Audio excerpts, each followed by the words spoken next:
चलिए त्रिकोणमिति के सर्वसमीकाओं के बारे में पढ़ते हैं कि सर्वसमीका क्या होता है और उसकी क्या उपयोगिता होती है, उसे कैसे यूज करते हैं। तो आइए जानते हैं त्रिकोणमिति के सर्वसमीका क्या होते हैं। त्रिकोणमिति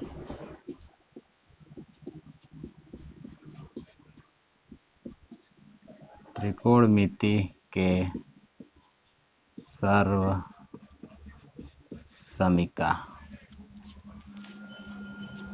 इसमें कई सर्वसमीकाएं होते हैं। इन मुख्य सर्वसमीकाओं के बारे में बात की जा रही है। तो देखें, सबसे प्रथम फर्स्ट सर्वसमीका क्या होती है। वो ये होती है कि साइन स्क्वायर, जो त्रिकोणमिति का अनुपात होता है, उसका स्क्वायर इस तरीके से लिखते हैं, साइन स्क्वायर थीटा और प्लस कॉस स्क्वायर थीटा, इनके अनुपातों के स्क्वायर को जोड़ेंगे तो यह 1 के बराबर आता है। इसमें होता क्या, साइड जब चेंज करते हैं तो इसमें 3 पहलू हैं। कितने पद हैं? 3। और जो अनुपात है वो है 2। यानी जब 2 अनुपात है तो देखिए होता क्या है, इसमें यह पहला सूत्र है और 3 पद है तो 3 सूत्र बनते हैं। जब 3 पदों वाला सर्वसमीका होता है तो उनसे 3 सूत्र बनेंगे। पहला तो ये हो गया। नेक्स्ट क्या होगा, अब cos स्क्वायर थीटा को उस तरफ ले जाएं, यानी लेफ्ट हैंड साइड से राइट हैंड साइड की ओर ले जाएं। तो अब चलिए लेफ्ट हैंड साइड से राइट हैंड साइड की ओर ले चलते हैं। तो इसमें cos स्क्वायर थीटा को अगर उधर करेंगे तो साइन स्क्वायर थीटा बचेगा, इसको यहाँ लिख लेंगे और इक्वल के नीचे इक्वल दे देंगे 1, और यह जाएगा तो इसका चिन्ह चेंज हो जाएगा। यस, अब जानते होंगे इसके बारे में।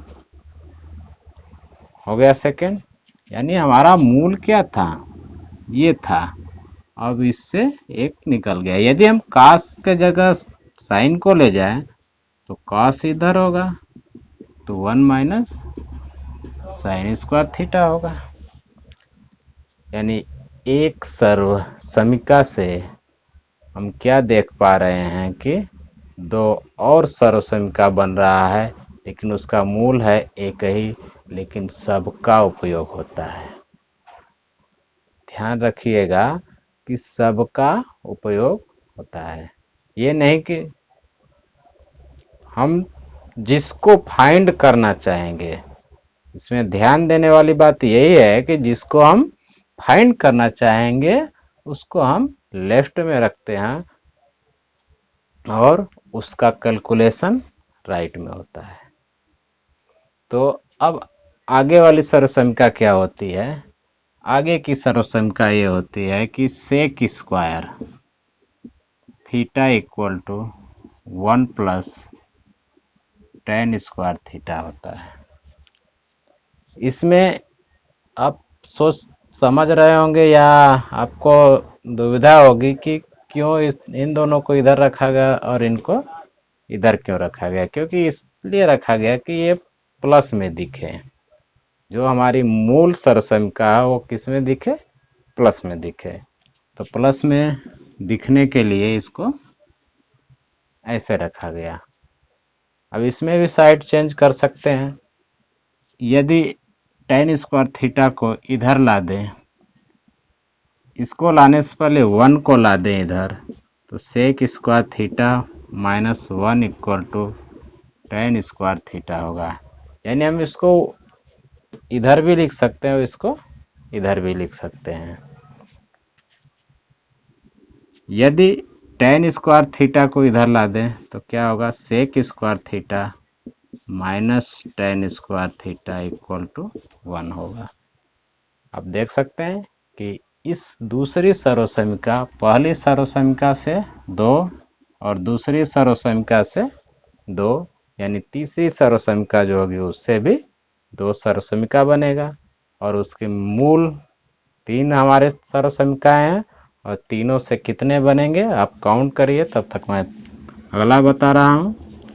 अगला क्या है, cosec square theta equal to 1 plus cot square theta होता है। इसमें ये हो गया मूल सर्व समीकरण थर्ड। अब 1 को इधर लाएंगे तो क्या होगा, cosec square theta minus 1 equal to cot square theta.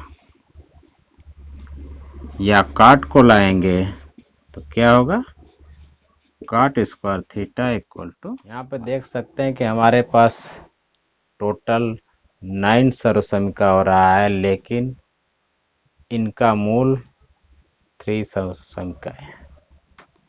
3 सर्व समीकरणों से हमारे दो दो यानी 6 और होते हैं, टोटल 9 होते हैं। और इन 9 सर्व समीकरणों को रटने और याद करने की ज़्यादा ज़रूरत नहीं है। बस इन मूल 3 सर्व समीकरणों को यदि आप याद कर लिए तो ये 6 के 6 बाकी आप साइड चेंज करके निकाल सकते हैं। यदि पक्षांतर करने आता है तो आप आसानी से इन सवालों को निकाल सकते हैं। त्रिकोणमिति के इन सर्व समीकरणों का जांच करते हैं कि ये सही है कि नहीं। तो आइए चलते हैं इन त्रिकोणमिति के सर्व समीकरणों को सिद्ध करें। तो सबसे पहले हम फर्स्ट सर्व समीकरण sine square theta plus cos square theta equal to 1 इसको लेते हैं। तो इसमें दो साइड है। अब देख सकते हैं इक्वल के जगह अपने को रखो और अपने को रखो, इस तरह घूमो। इक्वल के जगह इक्वल के इधर क्या है, राइट हैंड साइड है और इधर लेफ्ट हैंड साइड है। तो सो राइट हैंड साइड और लेफ्ट हैंड साइड जिस प्रकार तुला होता है, तुला को जब हम पैरेलल कर लेते हैं तो दोनों पलड़ा बराबर हो जाता है, तब सही तौल होता है। उसी प्रकार यहाँ पर दोनों पलड़े, दोनों पक्षों का मान अगर इक्वल होगा तो यह सर्व समीकरण सही होगी। अर्थात हम जांच कर तो देखें। तो चलिए हम जांच ले और हमें भी विश्वास हो जाए कि त्रिकोणमिति के सर्व समीकरण सही हैं। तो हम क्या करेंगे, मानेंगे कि थीटा का कोई भी मान मान लेंगे। मान लीजिए थीटा का मान हो गया 45 डिग्री। तो हम राइट हैंड साइड को, सॉरी यहाँ पर हम लेफ्ट हैंड साइड में देख रहे हैं कि थीटा का मान रखना है तो केवल लेफ्ट हैंड साइड है, तो लेफ्ट हैंड साइड को लेंगे। लेंगे का अर्थ क्या हुआ कि इसको सॉल्व करेंगे। तो साइन स्क्वायर थीटा यानी साइन स्क्वायर थीटा का मान यहाँ पे रखना है 45, वही कॉस स्क्वायर थीटा का मान रखना है 45। अब देखते हैं इसका मान क्या होता है। अगर इसके मान आप नहीं जानते हैं तो इस वीडियो के डिस्क्रिप्शन में जाइए और त्रिकोणमिति के कोणिक अनुपातों का जो वीडियो है उसका लिंक उसमें है, वहाँ पे क्लिक करके इस मान को नोट कर लीजिए, लर्न कर लीजिए, फिर उसके बाद जांच करिए, कोई प्रॉब्लम नहीं होगा। तो आइए चलते देखते हैं। इसका मान होता है 1/√2। तो स्क्वायर है तो इसका भी स्क्वायर होगा और इसका भी मान है 1/√2, तो स्क्वायर है तो स्क्वायर होगा। इसका होगा 1 का 1/√2 का 2 हो जाएगा 1/2। अब इसका एलसीएम लेके हल करें, या जब डिनोमिनेटर सेम होता है, हर सेम होता है, तो न्यूमरेटर को यानी अंश को जोड़ करके लिख देते हैं ऐसे। ठीक, इन दोनों के जगह पे एक यानी एलसीएम लेंगे तो इसको जब सॉल्व करेंगे तो क्या आएगा, 1 आएगा। तो आप देख सकते हैं कि लेफ्ट हैंड साइड हमने लिया और राइट हैंड साइड का जो पक्ष है वह पूरा पूरा सही से आ गया। यानी हमारी यह जो सर्व समीकरण है यह सही है। इसकी जांच हम आसानी से कर लिए। अब आगे चलते हैं सेकेंड सर्व समीकरण की ओर। तो सेकेंड सर्व समीकरण को भी जांच ले। तो सेकेंड सर्व समीकरण क्या है, sec square theta equal to 1 plus tan square theta. इसमें देख रहे हैं कि दोनों पक्षों में थीटा का मान रखना होगा। तो इसमें भी मान लेते हैं। मान लीजिए कि जो हम मान के चले हैं 45 उसी को रख करके देख सकते हैं। आप ट्राई कर सकते हैं अनदर, सब कुछ सही आएगा अगर यदि मान आ रहा है तो 45 रखते हैं, लेकिन इसमें जब दोनों साइड में रखना है तो सबसे पहले एक साइड को हल करेंगे। तो सेक स्क्वायर 45, जबकि सेक 45 का मान होता है अंडर रूट 2, तो 2 स्क्वायर हो जाएगा यानी 2 आएगा। अब राइट हैंड साइड को भी सॉल्व करेंगे तो 1 प्लस tan स्क्वायर थीटा है, क्योंकि यहाँ पे तो सॉल्व था पहले से, यहाँ पे नहीं है, तो यहाँ भी सॉल्व करेंगे इसको। तो 1 प्लस tan स्क्वायर 45, तो 1 प्लस 45 का tan 45 का मान होता है 1, तो 1 का स्क्वायर होगा यानी 1 का स्क्वायर 1 ही आएगा यानी 2। हम देख सकते हैं यहाँ पर भी लेफ्ट हैंड साइड बराबर राइट हैंड साइड आ चुका है, अर्थात हमारा सेकेंड सर्वसमीका है वो भी सही है। अब थर्ड सर्वसमीका की ओर चलते हैं, तो आइए देखिए थर्ड सर्वसमीका क्या है। Cosec square theta equal to 1 plus cot square theta, यानी इसमें भी मान लेते हैं वही 45, तो इसमें भी दोनों साइड में मान रखना होगा। तो सबसे पहले हम क्या करें, लेफ्ट हैंड साइड में मान रखेंगे, यानी कोसेक स्क्वायर थीटा के स्थान पे 45 रखना है, इसका भी मान अंडर रूट 2 होता है तो स्क्वायर होगा तो 2 आएगा। अब राइट हैंड साइड को भी जांचे, उसको भी सॉल्व करें। 1 प्लस काट स्क्वायर थीटा होता है, तो 1 प्लस काट स्क्वायर थीटा के स्थान पे 45 रखना है, तो 1 प्लस 40 काट का मान होता है 1 यानी 1 स्क्वायर, तो 1 प्लस 1 यानी 2। यहाँ पे भी देख सकते हैं लेफ्ट हैंड साइड बराबर राइट हैंड साइड, यानी इस तरीके से हम पता लगा लिए, जांच कर लिए कि हमारा तीनों सर्वसमीका एकदम पूर्ण रूप से सही है। ये मैं नहीं कर रहा हूँ कि नया जो गणितज्ञ बनाए हैं वो गलत है, बल्कि हम जांच कर बता रहे हैं। अगर किसी को शंका कि यह क्यों ऐसे हुआ, तो वहाँ पे जब मान रखेंगे तो हमारा उतना आएगा। आपको यदि शंका हो तो आप खुद दूसरा मान रख करके सॉल्व करिए, एकदम सटीक आएगा। यदि नहीं आए तो कमेंट करके हमें बताइए, हम उसे दिखाएंगे। आइए देखते हैं त्रिकोणमिति के सर्वसमीकाओं का उपयोग कैसे करते हैं। इसमें जैसे कोई सवाल ले लेते हैं, बुक से सवाल ले लेते हैं। सवाल है क्या कि sec square theta minus sec power to 4 theta, sec power to 4 theta minus tan power to 4 theta equal to 1 plus 2 tan square theta, 1 plus 2 tan square theta. ठीक है, यह हमारे पास क्या है, सवाल है। Sec square theta minus sec power to 4 theta minus tan power to 4 theta equal to 1 plus 2 tan square theta. तो इसमें ये कह क्या रहा है कि ये जो लेफ्ट हैंड साइड है इसको राइट हैंड साइड के इक्वल दिखाना है।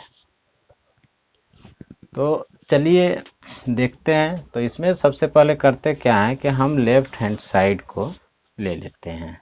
कि मतलब लेफ्ट हैंड साइड को यहाँ लिखेंगे, यानी लेफ्ट हैंड साइड को हम सॉल्व करेंगे। तो आप ध्यान दीजिएगा कि हमारे पास सर्वसमीका थी, याद करिए कि sec square theta equal to 1 plus tan square theta. Yes, पिछले वाले सेशन में मैंने बताया कि sec square theta equal to 1 plus tan square theta, यानी यहाँ पे सेक स्क्वायर होता तो हम उसे 1 प्लस tan स्क्वायर लिख सकते थे। तो इसका मतलब क्या होता है, अगर पावर आप पढ़े होंगे, एक्सपोनेंट पढ़े होंगे, तो इसका मतलब यही होता है ऐसे ओके, क्योंकि पावर पे पावर होता है, घात पे घात होता है, तो उनका मल्टीप्लाई होता है। ठीक, तो हम सेक स्क्वायर थीटा को लिख सकते हैं 1 प्लस टेन स्क्वायर थीटा। किसकी सहायता से? सर्वसमीका की सहायता से। तो ये सेक स्क्वायर के जगह पे है, यानी सेक स्क्वायर पे स्क्वायर है, तो इसलिए सेक स्क्वायर के जगह तो यहाँ भी होगा -10। ये लेफ्ट हैंड साइड के इक्वल सब जा रहे हैं। अब देख सकते हैं कि हमारा जो बीजगणितीय सर्वसमीका होता है a plus B whole square, उसका यूज करेंगे। क्या होता है? ए स्क्वायर प्लस 2ab, सॉरी क्या होता है? 2ab का मतलब 2 गुणे 1, 1 गुणे b का मतलब टेन स्क्वायर थीटा।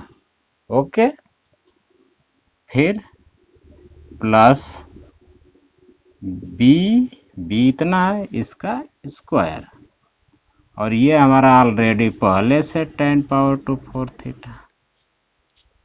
यस, तो यहाँ पर देखें 1 का स्क्वायर 1 होगा, जबकि 2 का 1 में करेंगे तो 2 टेन स्क्वायर थीटा, और प्लस घात पे घात है तो पावर टू 4 हो जाएगा, और यह माइनस पावर टू 4 थीटा पहले से है। तो अब देख सकते हैं कि यहाँ पर क्या है कि यहाँ पर यह माइनस है और यह प्लस है, और दोनों क्या है? सजाती पद हैं, तो इसलिए ये क्या होंगे? 0 हो जाएंगे, और हमारे पास बचा क्या? Ten square theta. ये बचा 1 प्लस 2 टेन स्क्वायर थीटा बचा। यानी आप देख सकते हैं कि हमारा जो राइट हैंड साइड है वो आ गया। तो हम क्या करेंगे? यहाँ लिखेंगे राइट हैंड साइड किसके बराबर आ रहा था? लेफ्ट हैंड साइड के बराबर। और यहाँ पे हमारा सवाल क्या हो गया? फिनिश हो गया, यानी कंप्लीटली हम इसे सॉल्व कर चुके हैं। अब आगे सॉल्व करने की जरूरत नहीं है। तो आप देख सकते हैं पूरी सवाल को कि इसमें किस तरीके से सर्वसमीका का प्रयोग किया गया।